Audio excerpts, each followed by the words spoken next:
Hey everyone, welcome back to Music Theory for Beginners. My name is William, and today we will be talking about note values. Music is made up of many notes which all have different values to it. One of the most commonly used notes is the quarter note, and it looks something like this. The quarter note is basically just one big black circle with a line coming out on top. Typically, the quarter note represents one beat. Another note that is commonly used is the half note. This half note is really similar looking to the quarter note. It is just that this black portion is hollow. So normally this half note will equal 2 beats. Another note that's also used really commonly is a whole note.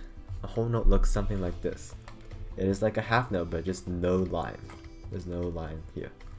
And normally a whole note will represent 4 beats. You might have noticed that within the names, they are based on fractions. So quarter is 1/4, half is 1/2, and whole is 1. So with these fractions, you can figure out what equals what. Since a quarter note equals 1 beat, that means 2 quarter notes equals a half note. So if you look at the fraction, 2 quarters equals a half. But a half note, since it's 2 beats, that means 2 half notes equals a whole note.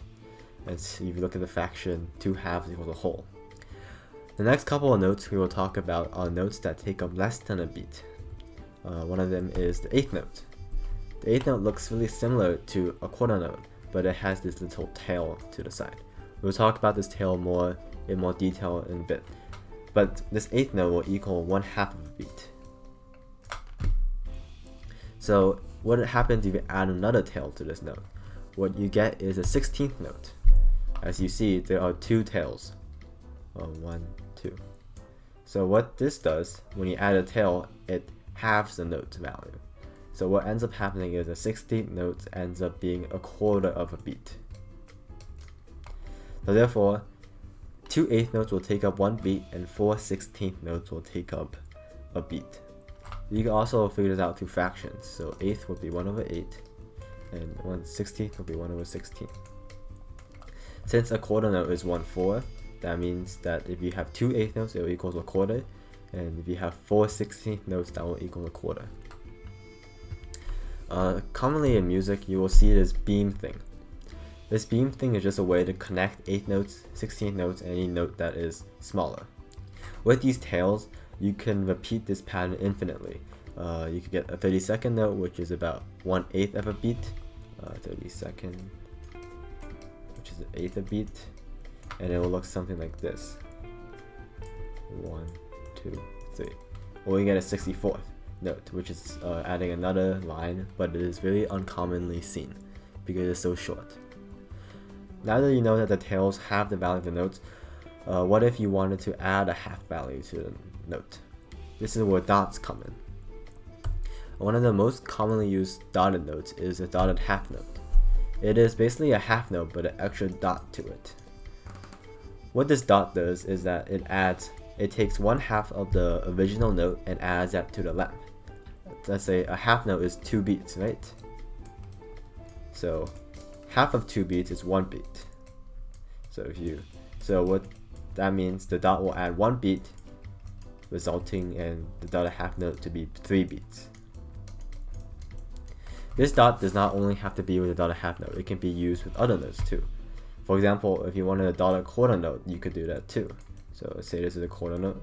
Pardon my poor drawings. So what will happen is a quarter note is 1 beat. And then the dot will add a half of the original value, so it will add half a beat. As a result, the dotted quarter note will be 1.5 beats.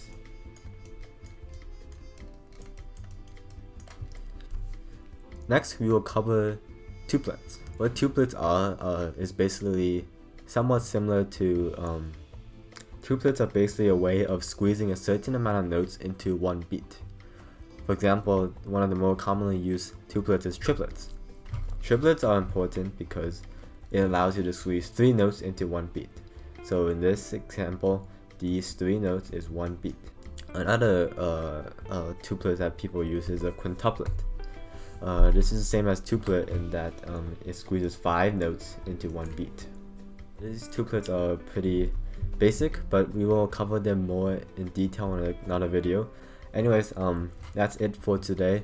Thank you guys for watching. I hope that you learned the basics about note values.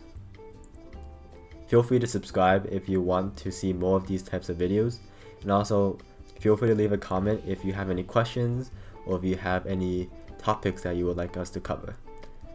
I guess I'll see you guys in the next video then.